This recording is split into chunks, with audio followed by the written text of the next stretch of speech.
menunaikan bait keempat.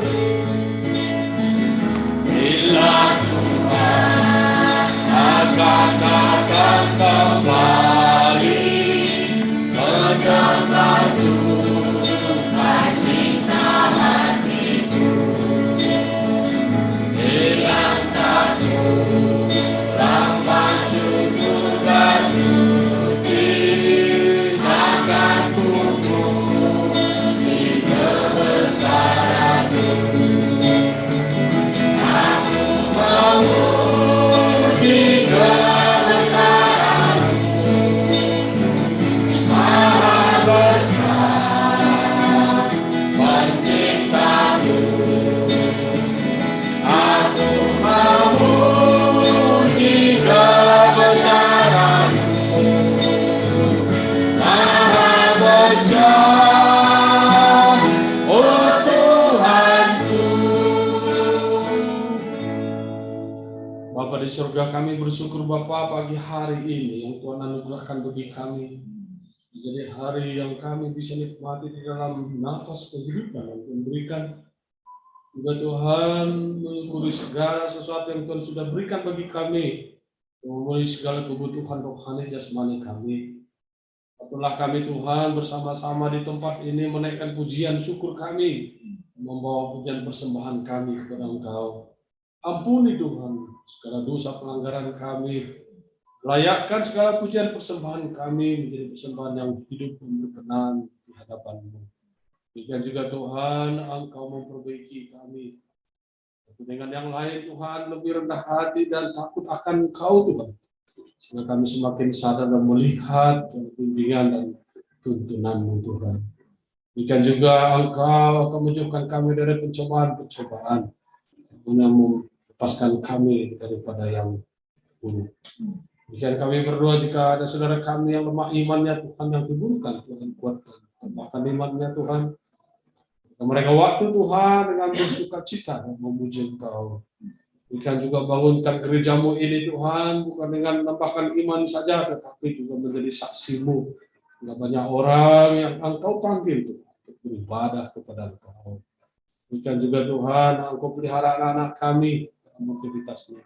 Maksudnya Tuhan setiap pelayanan sekolah minggu dan juga pelayanan dewasa, pelayanan pemuda. Tuhan, berikan waktu, berikan semangat lagi, berikan waktu untuk dapat kami berbuat, membangun iman kami bersama dan membangun persekutuan kami untuk arah satu dengan yang lain di dalam takut akan Tuhan. Dan kami berdoa jika ada saudara kami saat ini yang masih di luar kota, dan urusannya masing-masing, Tuhan memberkati, Tuhan memimpin mereka. Demikian juga rencana mereka juga Tuhan yang mau keluar kota, Tuhan juga memelihara mereka, memberikan mereka kesehatan, pertemukan kami di hari-hari berikutnya dengan baik. Kami serahkan Tuhan semua hamba-hamba-Mu yang akan melayani saat ini, guru sekolah minggu dan juga pelayan firman Tuhan, memimpin acara layanan jemaat-Mu, semuanya baik musik, proyektor dan pelayan persembahan, doa dan lainnya. Tuhan memberkati, memimpin kami. Jadi mempermuliakan nama-Mu di pagi hari ini Tuhan. Serahkan waktu ini di dalam kuasa-Mu, di dalam nama Yesus Kristus Gembala Agung kami. Kami sudah berdoa dan mengucap syukur. Amin. Baik, silakan duduk kembali. Shalom Bapak Ibu. Shalom. Puji Tuhan, terima kasih Bapak Ibu atas bersamaan kita, kehadirannya memuji Tuhan.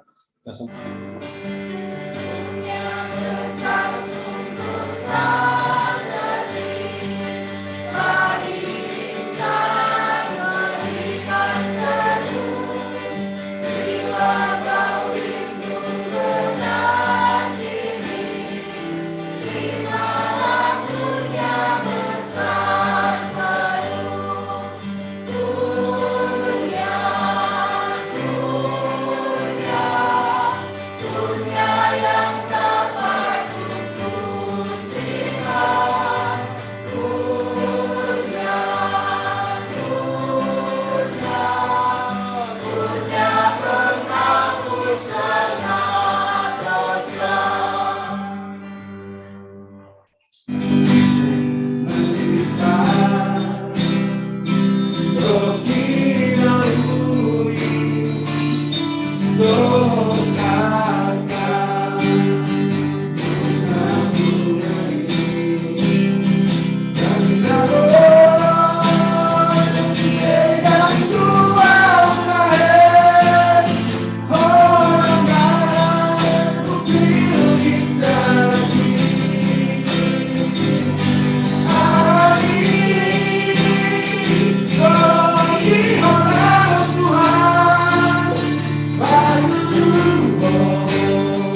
bangkit hari ini Pak Jason untuk mengambil persembahan.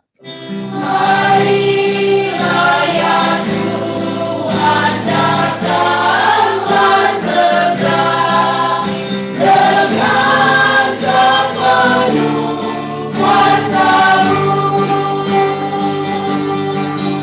Nafiri berbunyi dan langit lenyap, ya sebabnya maka jiwaku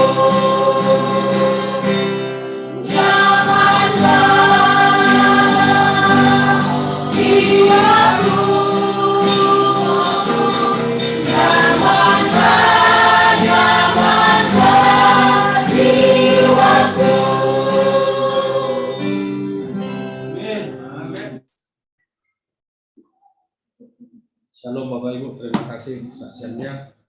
Menuju acara ataupun peringatan kepada kenaikan Tuhan Yesus, memang dituliskan di dalam Alkitab, di kitab Injil Sinopsis, Matius, Markus, Lukas, dan Yohanes, masuk juga sebenarnya di awal-awal dari Kisah Para Rasul, menuliskan itu tentang kenaikan Tuhan Yesus. Ya, memang tentang kenaikan Tuhan Yesus ini di dalam kitab Yohanes ini saya lihat banyak sekali penjelasannya di masa dia sudah bangkit dan menuju kenaikan Tuhan Yesus. Saya coba melihat apa sih buah-buah keselamatan yang dimiliki oleh anak-anak Tuhan, baik waktu bersama Yesus Kristus ataupun hasil buah persekutuannya bersama Yesus selama hidup Yesus di dunia, dan juga setelah kebangkitannya atau setelah hidup anak-anak Tuhan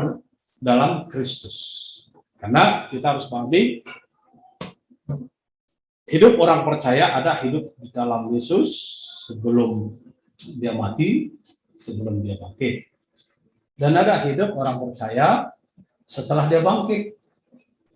Orang percaya maksudnya orang yang bersama-sama dengan Kristus, persekutuan.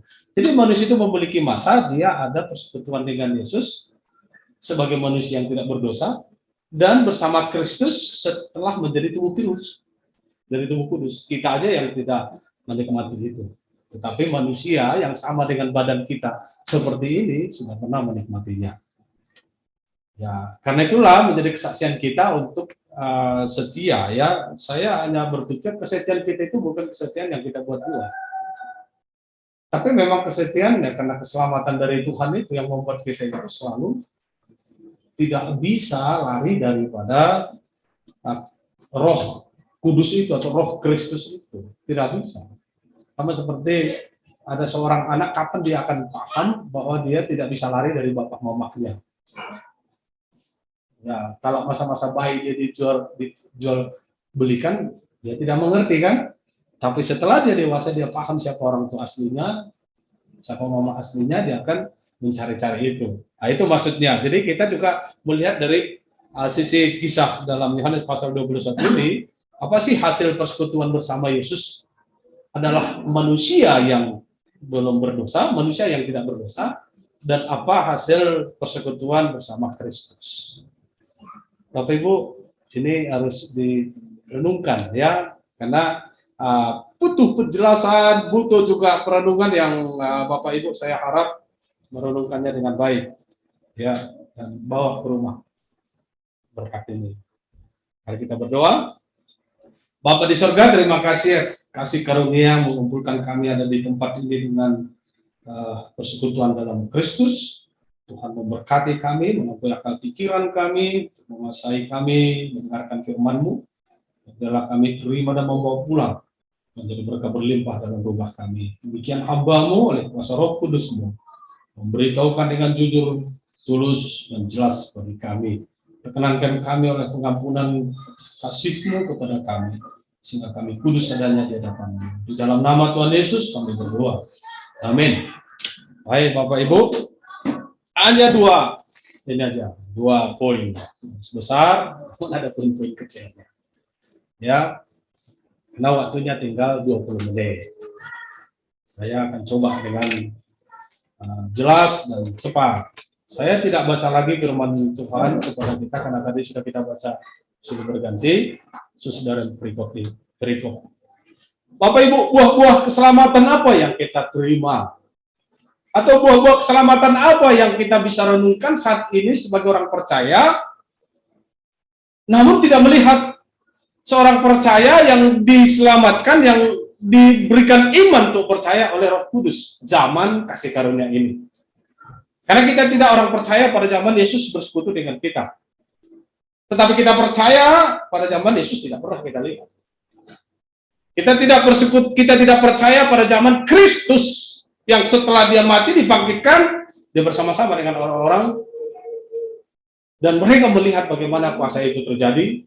Namun kita percaya kepada Kristus yang kita tidak lihat juga. Karena itu firman Tuhan katakan berbahagialah mereka yang percaya walaupun tidak melihat. Poin apa yang kita lihat, saudara? Hasil persekutuan bersama Yesus sebelum dia mati. Dalam perikop itu, Bapak Ibu Saudara, dijelaskan di situ beberapa poin dari ayat 1 sampai dengan ayat 7. Ya, apa yang terjadi? Apa dampak hasil daripada telah terjadinya persekutuan orang-orang percaya itu dengan Yesus? Dengan Yesus ini, ya nanti dengan Kristus saya bilang, dengan Yesus. Yang pertama adalah mereka itu suka berkumpul, Bapak Ibu. Kalau firman Tuhan itu menuliskan seperti itu, dikatakan, kemudian Yesus menampakkan diri lagi kepada murid-muridnya di pantai Danau Tiberias. Dia menampakkan diri sebagai berikut, dia menceritakan apa yang terjadi setelah menampakkan diri. Artinya Yesus melihat apa yang terhadap murid-muridnya itu setelah ditinggal dari kematian. Jadi pribadi Yesus itu sudah meninggalkan mereka. Yang datang adalah Kristus, pribadi Kristus. Pribadi Kristus adalah, Kristus itu tubuh kudus, artinya. Yesus itu adalah tubuh tidak berdosa. Tubuh manusia tidak berdosa, tapi tubuh yang ada darah dan daging. Sedangkan Kristus itu tubuh kudus. Posisinya memang sama-sama tidak berdosa, tapi satu adalah tubuh yang melambangkan, seperti itulah tubuh kita akan dibangkitkan. Jadi dikatakan, di pantai itu berkumpul Simon Petrus, Thomas, yang disebut Didimus, Nathanael, dari Kana yang di Galilea, anak-anak Zebedeus, dan 2 orang muridnya yang lain. Bapak Ibu, kalau ilustrasi dalam dunia perkumpulan kita itu, kenapa kita suka berkumpul? Apakah orang tua kita itu berkumpul itu untuk apa gitu? Kenapa? Apakah kita pernah selidiki orang-orang Kristen itu yang sukanya berkumpul gitu, bersekutu? Bukan karena apa-apa, tapi sukanya berkumpul, bersekutu gitu. Bukan karena ada sesuatu mau dibagi-bagi, bukan karena sesuatu yang menjadi rutinitas, tidak. Tapi sukanya persekutuan. Bapak Saudara tahu, kata persekutuan itu ada orang yang berkepercayaan tidak suka. Gitu. Dan kata takut akan Tuhan pun ada juga orang yang tidak berkepercayaan kepada Tuhan tidak suka. Gitu. Kata persekutuan. Berkumpul. Inilah dampak yang terjadi bagi murid-murid selama ini bersama Yesus itu. Yesus yang hadir ke dunia menunjukkan kasih satu dengan yang lain dengan cara harus berkumpul. Menunjukkan bahwa engkau bisa berguna ataupun engkau memberikan sesuatu atau sharing sesuatu kepada saya. Itu bisa dilakukan ya memang karena ada persekutuan, ada perkumpulan. Tanpa perkumpulan, tanpa persekutuan, tidak akan mungkin terjadi yang namanya sharing sukacita kah, sharing ekonomi kah, atau sharing uang, atau sharing makanan, tidak mungkin. Tidak akan terjadi itu. Dan inilah yang terjadi setelah Yesus datang, mengumpulkan muridnya, dan muridnya mengumpulkan orang-orang banyak, sampai terjadilah perkumpulan. Sampai dengan walaupun Yesus tidak bersama mereka lagi sebagai manusia, mereka pun suka berkumpul. Jadi baik nggak berkumpul? Baik. Dan itu bilang tadi, arang yang jadi bara, kalau berpisah satu, yang satu itu akan padam, hitam dia tetap arang namanya, tidak lagi arang yang berapi gitu, tidak lagi arang yang ditakuti. Tetapi kalau arang yang berkumpul, ya telah dibakar, maka menjadi arang yang ditakuti, arang yang bisa menimbulkan sesuatu yang baik, bisa memasak, bisa menerangi, bisa apapun, bisa menghangatkan, bisa banyak sekali. Ini yang dampak pertama, hasil yang pertama. Yang kedua kita lihat dalam berikut itu, dalam mencari makan bersama. Kenapa saya katakan begitu? Ayat 3, Bapak Ibu, dikatakan, kata Simon Petrus kepada mereka, aku pergi menangkap ikan. Saya selalu berdasarkan apa yang tertulis, Bapak Ibu. Kalau Bapak Ibu bisa cari juga bahasa Ibrani ya. Tapi saya meyakini bahwa yang tertulis dalam bahasa Indonesia terjemahannya sudah tepat, walaupun masih perlu disempurnakan. Kalau dalam khotbah dikatakan kan mereka menjalan lagi, Simon menjalan lagi. Simon itu karena sudah ditinggal Yesus dia mencari uang lagi. Saya kembali memikirkan itu sudah penyelewengan penafsiran, saya pikir. Supaya orang-orang jangan merasa inilah, jangan kalau sudah ditinggal Yesus terus kembali ke masa lalunya. Sebenarnya saya pikir tidak. Karena firman Tuhan katakan dia menangkap ikan. Kemudian ketika latar belakang kenapa Simon menangkap ikan? Karena mereka berkumpul. Kalau berkumpulan apa yang diperlukan? Makanan. Dan ahlinya Simon di situ untuk menangkap. Namun yang terjadi, yang dalam perkumpulan itu kan mereka tidak penjala semua, kalau saya bayangkan. Benar? Ketika Simon mau pergi, apa kata mereka? Aku juga ikut dah. Aku juga ikut. Mereka ikut. Terjadi poin ketiga adalah kerjasama. Bapak Ibu dari Galilea ada. Dari daerah lain jadi ada. Dan mereka ketemu di Tiberias berkumpul. Mereka perlu makan. Ada orang ahli di situ untuk melakukan pekerjaan. Mereka pikir, saya pun bisa membantulah. Kalau bukan Yesus yang tunjukkan teladan pada masa bersama mereka, mereka tidak bisa menciptakan kerjasama itu. Kalau misalnya di sini Pak Barus katakan A, Pak Sinaga katakan B, Pak Jaman katakan C, Pak Simolon katakan B, Pak Sinaga, Pak Tidak Mudan, Pak Syanturi, ada ini Pak Ignatius. Saya juga ikut membantu. Apa yang bisa lakukan?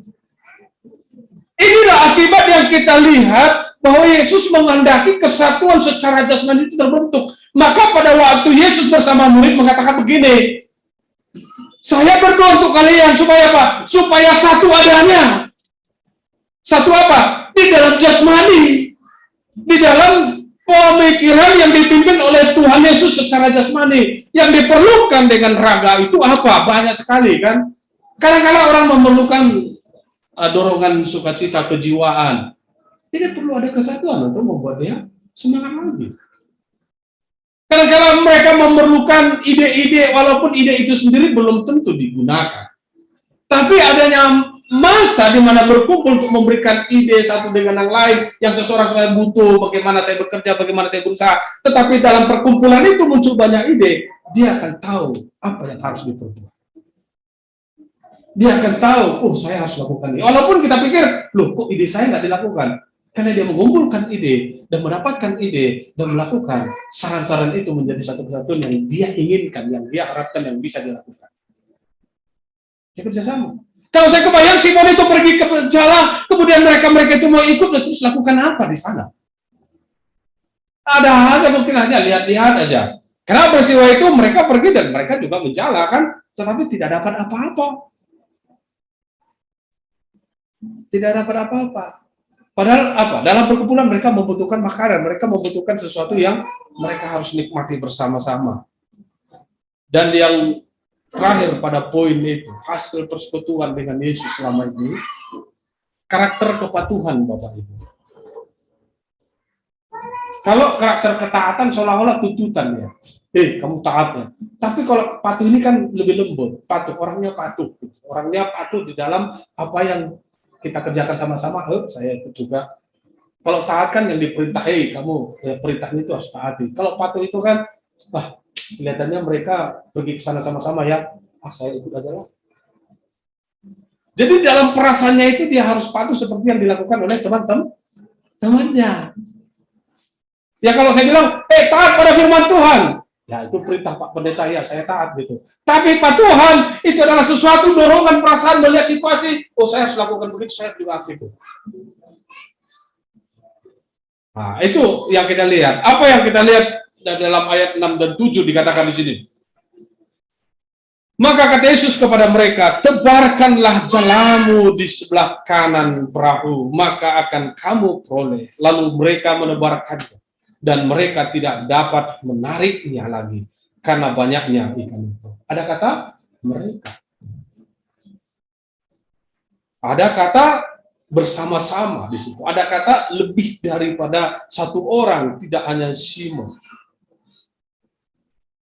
Kemudian masuklah kita ke tahap berikutnya. Nanti bisa bolak-balik penjelasannya.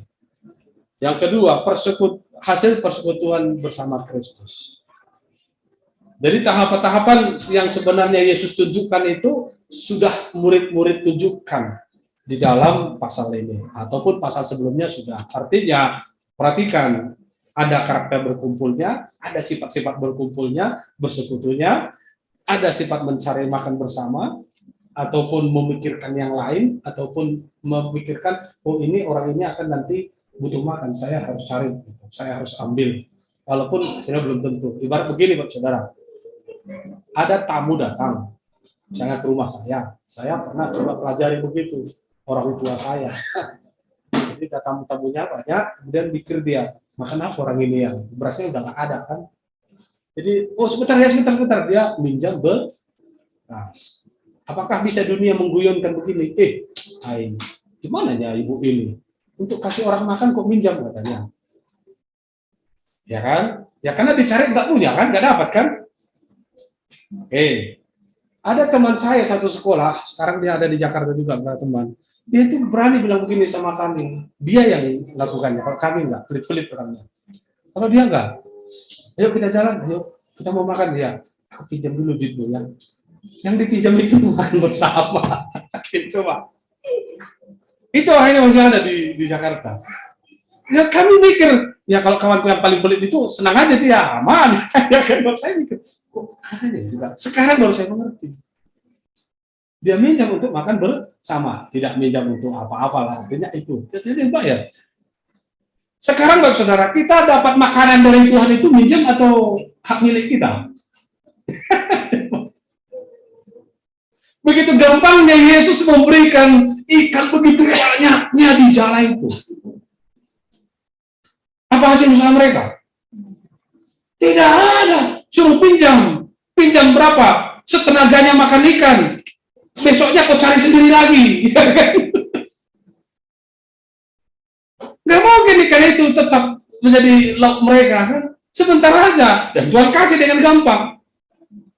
Tidak dengan usaha barang mereka. Kalau kisah di dalam kitab yang lain menceritakan, mereka itu menjala itu bolak-balik gak dapat apa-apa.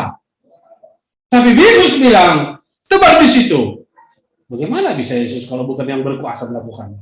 Kalau bukan Tuhan yang melakukannya, bukan manusia yang melakukannya. Kalau bukan Kristus yang adalah Yesus yang dulunya sebagai jasmani, berubah dari tubuh kudus yang bisa melakukan itu. Karena kalau praktek-praktek hidup kita itu, karakter itu ada pada diri kita. Dan Bapak Ibu pasti melakukannya, saya pun pernah melakukannya, supaya saya nggak ketahuan miskin, saya pinjam untuk makan bersama. Saya yang tahu sendiri kok, gitu kan. Tapi ternyata apa? Tuhan kembalikan.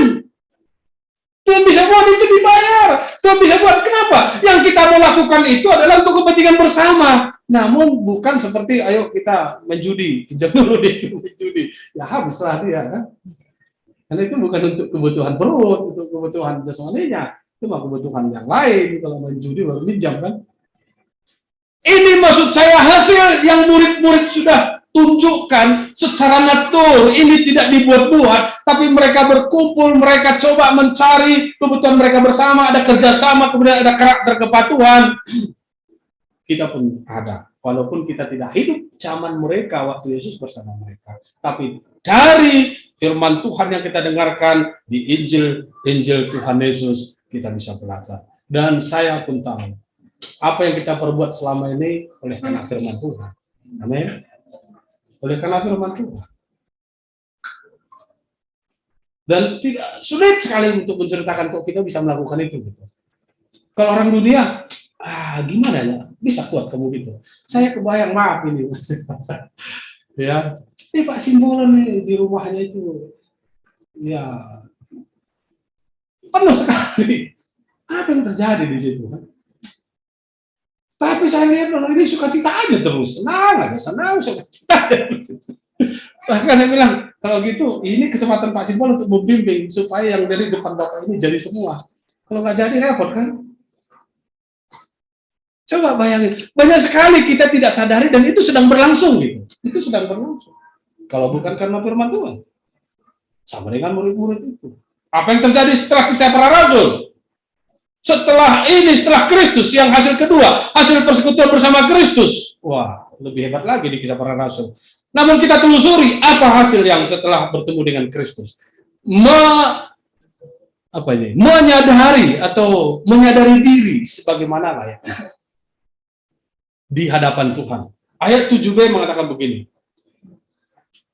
Ketika Petrus mendengar bahwa itu adalah Tuhan, ya, maka ia mengenakan pakaiannya. Kenapa?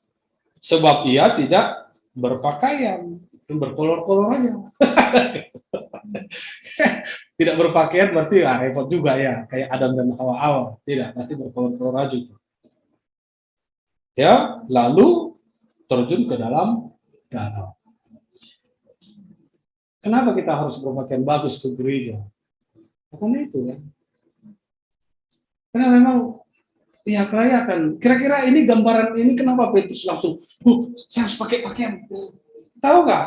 Waktu pada Yesus mengajar, ada seorang kaya yang berpesta, kemudian disuruh, diundang teman-temannya yang sejawat dengan dia yang kaya pengusaha juga, tidak ada yang datang.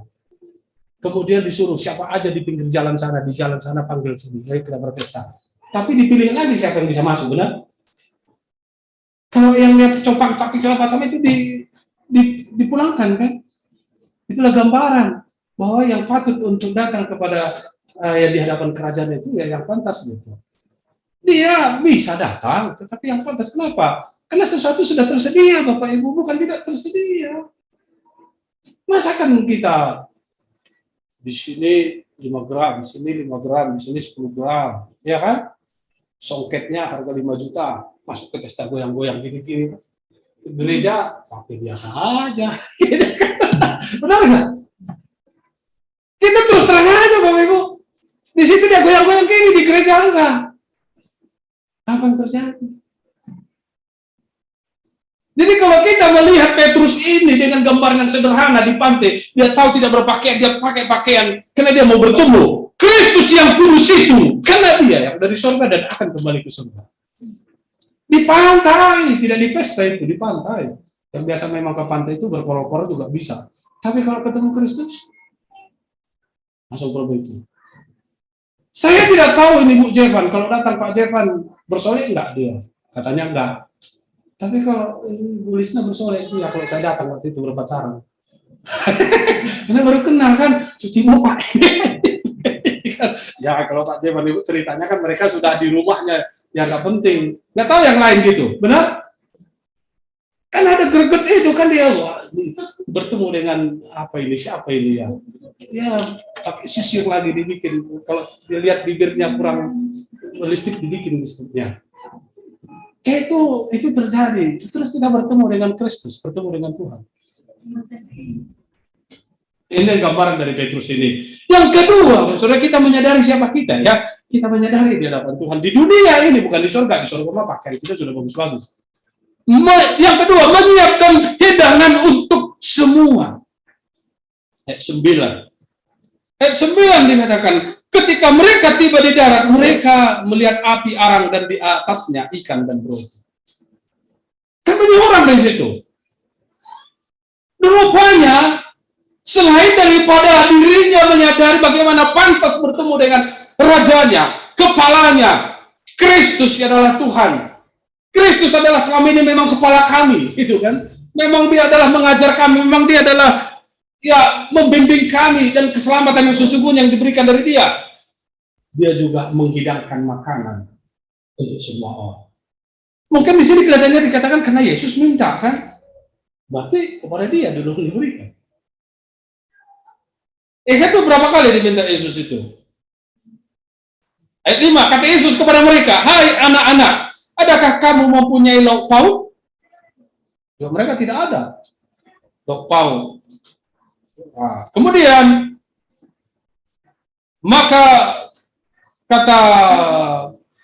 maka murid-murid yang dikasih Yesus itu berkata kepada Petrus, ini Tuhan. Oh, ini murid-murid itu mengenal Tuhan. Baru kata Yesus kepada mereka, ayat 10, kata Yesus kepada mereka, bawalah beberapa ikan yang baru kamu tangkap itu. Kalau saya lihat komunikasi Yesus itu, dia itu, kalau dalam Alkitab dituliskan berulang kali kata itu, berarti itu sesuatu kata yang penting. Dalam perikop itu, dicari, dan kata itu yang berulang kali lebih banyak daripada kata-kata yang lain dalam satu perikop, berarti itu hal yang penting. 3 kali Yesus berbicara tentang makanan. Pertama adalah ada lauk paukmu, yang kedua bahwa ikan itu yang kau tangkap itu. Yang ketiga apa? Ayat 12. Kata Yesus kepada mereka, marilah dan sarapanlah. 3 kali berbicara tentang makanan. Kenapa? Manusia apakah hidup untuk makan atau makan untuk hidup? Ini bahasa pernah kami bahas itu dalam diskusi di depan. Makan untuk hidup atau hidup untuk makan? Kalau makan untuk hidup, kalau tidak makan tidak hidup. Yang makan untuk hidup itu adalah bayi. Amin? Benar enggak? Bayi. Karena dia hanya taunya makan. Kemudian apa? Ya, anak-anak burung atau burung. Mereka makan. Makan untuk hidup. Tapi kalau hidup untuk makan berarti sudah dewasa. Dia hidup ya untuk makan apapun karena dia hidup. Kalau dia tidak hidup, tidak makan. Itu bahasa umum lah, nggak usah dibahas. Tetapi maksud saya, Tuhan Yesus membicarakan 3 hal tentang makanan yang dibutuhkan oleh manusia, itu hal penting. Padahal yang lain-lain apa? Petrus sibuk dengan dirinya untuk layak pantas dilihat Yesus, yang lainnya itu bakar ayam, bakar ikan dan segala macam untuk makan, yang lainnya itu hanya termanguk-manguk melihat Yesus, tetapi Yesus tetap kembali mengingatkan, ayo makan. Yang pertama, saya cari lauk. Yang kedua, ikan yang kau tangkap itu bawa ke sini. Yang ketiga, mari sarapan. Apa yang kita lihat, Bapak Saudara? Tuhan Yesus itu rupanya ikut juga menunjukkan menyiapkan makanan bagi banyak orang. Ya Kristus. Betapa lebih dalamnya ketika pada masa mereka ada hasil oleh bimbingan Yesus sebagai manusia pun mereka kerjasama dan mencari makan. Sampai dengan bertemu yang ditunjukkan oleh Kristus pun, makanan harus dinikmati bersama. Makanan harus diperlihatkan langsung bisa dapat dinikmati bersama-sama, sama seperti murid-murid menunjukkannya. Yang ketiga adalah memiliki penampung berkat Tuhan yang kuat.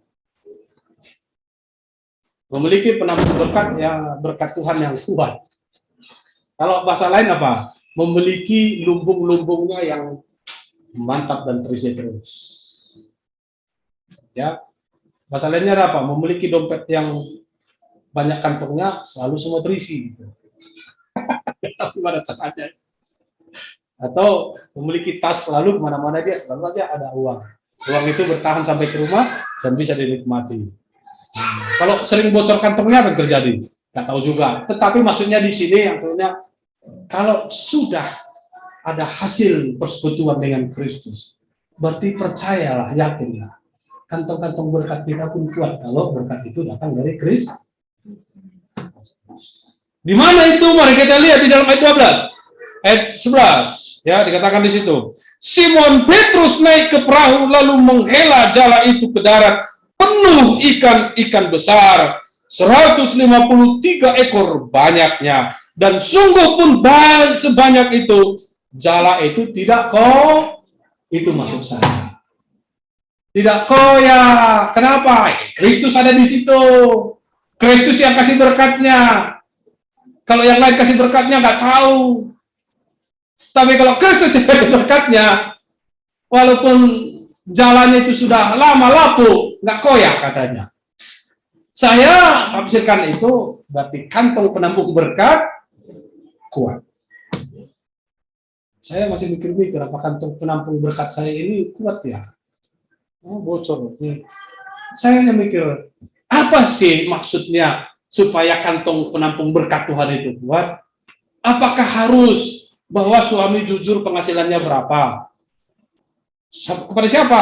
Kepada istri lah. Oh ya, puji Tuhan. Istri pun harus jujur. Membelanjakan berapa, nabungnya berapa, kemana berapa, ini ke berapa, ke salonnya berapa, kepada berapa. Benar nggak?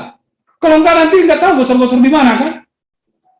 Karena sudah pasti, oh masih ada yang saya mau doakan, oh atau masih ada yang mau saya pakai, oh masih ada modal saya di istri, kan begitu. Demikian juga si istri, nggak apa-apa lah, suami jangan nanti biasanya kasih segini sebulan, oh saya simpan segini, saya berpoy-poynya segini, oh saya solek-soleknya segini, masih ada. Dia tidak khawatir ini akan hilang. Karena pernah saya juga kutip nih kata-kata Ibu Rolen itu. Gak tahu saya uang suami saya, kok tiba-tiba ada begini, ada aja, saya percaya sama dia katanya kan. Nah, kalau Pak Mardusi percaya sama Ibu ya, gitu juga sebaliknya. Karena dia lihat, semua berkat itu terkumpul, jadi tahu sama tahu, kekuatannya ada di situ. Kalau saya lihat pengembangannya, bukan semata-mata, wah di mana Kristus pun, kalau misalnya hatinya tidak tulus mereka itu semua, ya koyak juga kan. Ya kalau misalnya mereka tadinya memang bisa ada ikan ditangkap, kenapa waktu Kristus belum datang ikan tidak bisa ditangkap? Kenapa setelah Kristus datang di situ mereka patuh, mereka mendengar, mereka menunjukkan diri pantas patut bertemu dengan Tuhannya, kemudian berkat datang dan berkat itu pun wah kuat adanya. Kembali bahwa Tuhan bersama kita, tapi kita pun melayakkan diri kita untuk menerima dan mempertahankan berkat Tuhan itu. Dan yang terakhir Bapak Ibu, mengetahui bahwa persekutuan mereka sedang bersama Tuhan Yesus Kristus.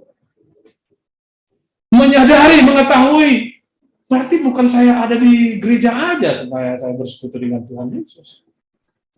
Ini aja persoalan mereka di tepi pantai dan mereka sedang mengangkat dan sedang mencari ikan di situ, berkumpul banyak. Mereka setelah bertemu Kristus, mereka sadar mengetahui, wah kami sedang bersekutu dengan Kristus. Berarti kalau bersekutu dengan Kristus, ada berkat di situ.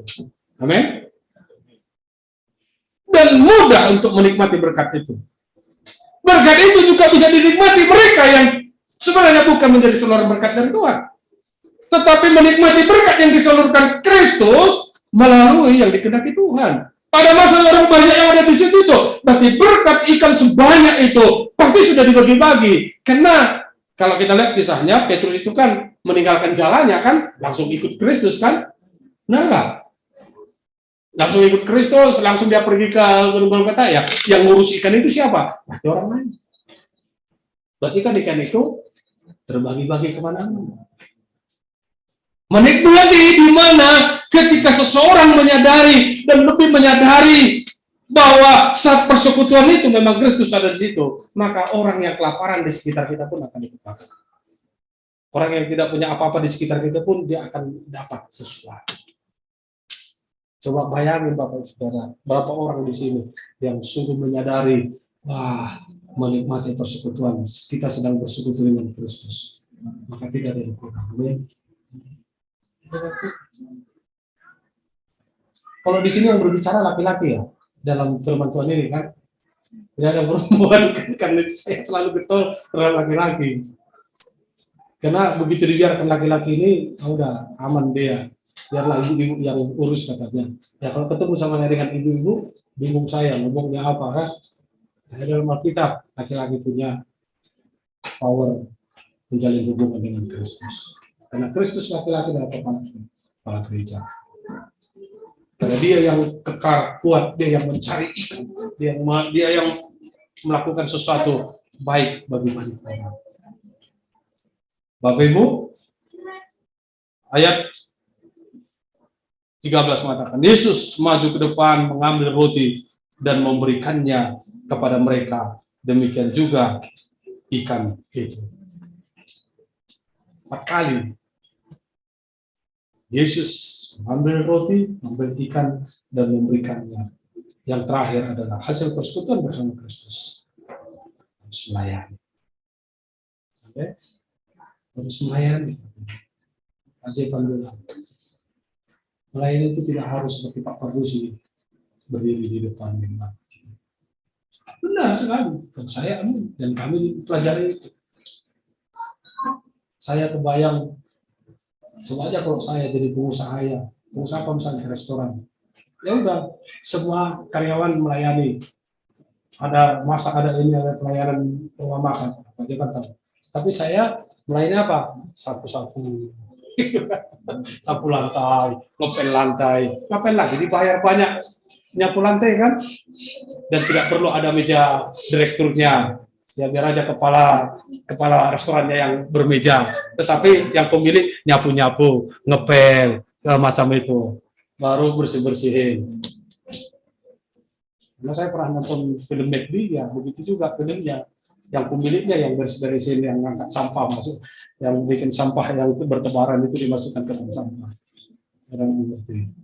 Yesus sebenarnya dia minta maaf, tapi ujung-ujungnya dia melayani murid-muridnya. Amin. Yesus dulu dia datang untuk melayani, tapi setelah dia bangkit pun menuju ke surga pun dia sempatkan melayani.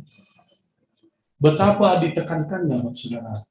Memang kita ada makan untuk kita makan. Memang penting kita sudah hidup dan makanan diperlukan karena kita hidup untuk makanan. Namun ketika kita hidup itulah kita pergunakan untuk melayani Tuhan dan melayani satu dengan yang lain.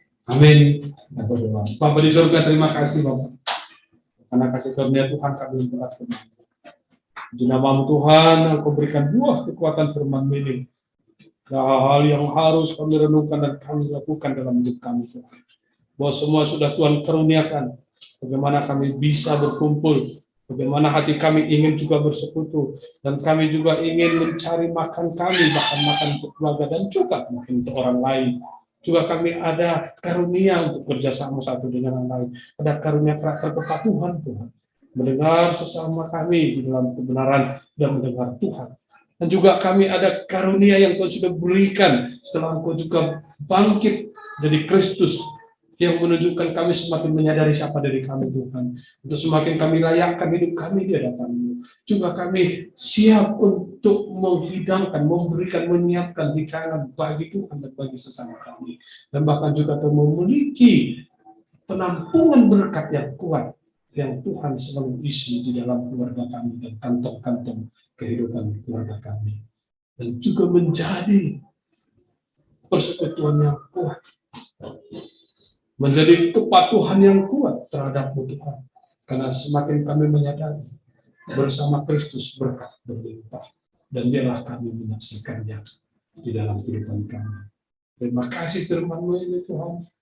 Biarlah menjadi kuat dan berlimpah dalam hidup kami. Di dalam nama Tuhan Yesus Kristus kami berdoa. Amin. Baik, saudara, mari kita berdiri.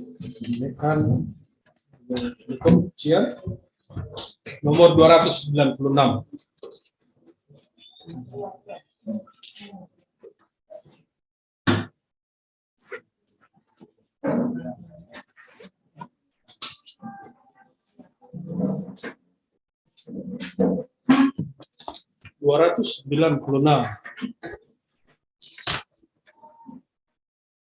Jiwa raga, ya Tuhan.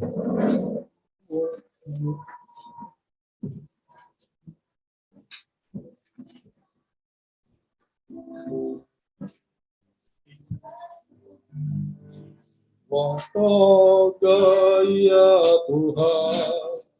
Nomor 296.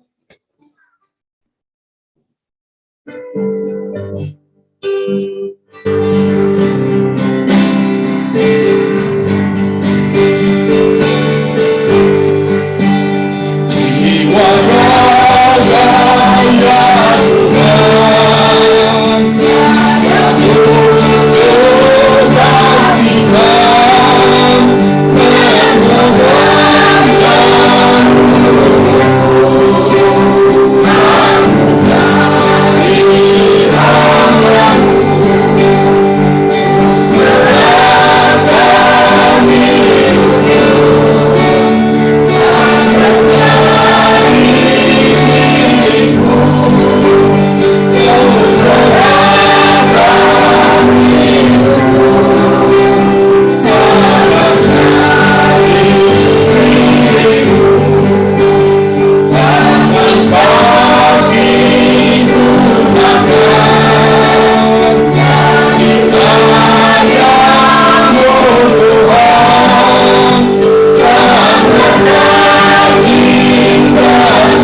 kami Yesus Kristus, sungguh kami bersyukur Tuhan. Engkau bersama kami, bersekutu bersama kami di dalam Kristus. Puji-pujian persembahan kami, dan firman-Mu Tuhan yang membuka kami, berikan kami semangat kehidupan untuk melakukannya.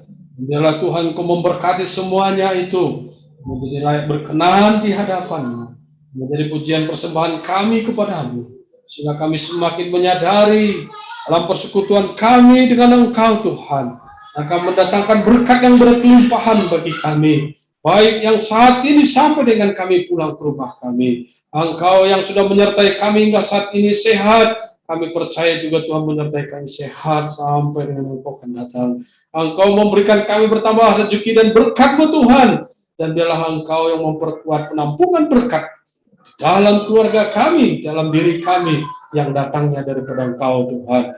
Engkau juga Tuhan menjadikan kami bisa bersekutu dan bekerja sama. Biarlah kami saling melayani satu dengan yang lain di dalam Kristus, dan biarlah kami bersama-sama melayani Engkau Tuhan. Kami juga berdoa Tuhan, jika saudara kami yang sakit Tuhan sembuhkan, saudara kami yang lemah imannya Tuhan liburkan, Tuhan tambahkan iman bagi mereka.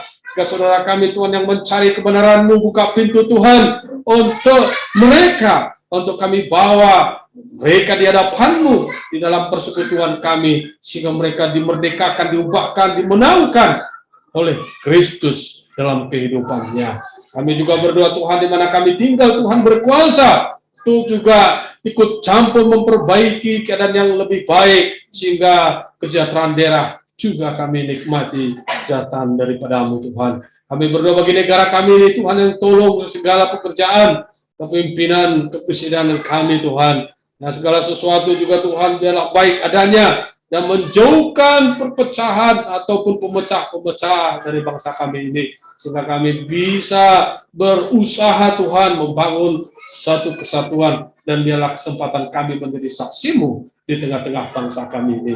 Kami juga berdoa bagi dunia ini, Engkau layak Tuhan terus menyatakan diri-Mu, sehingga akan mempercepat kedatangan-Mu kedua kali. Terpuji nama-Mu Tuhan, berkat kasih karunia oleh pertolongan Roh Kudus akan menyertai kita dari sekarang sampai Maranatha. Dalam nama Tuhan Yesus Kristus kami berdoa. Amin.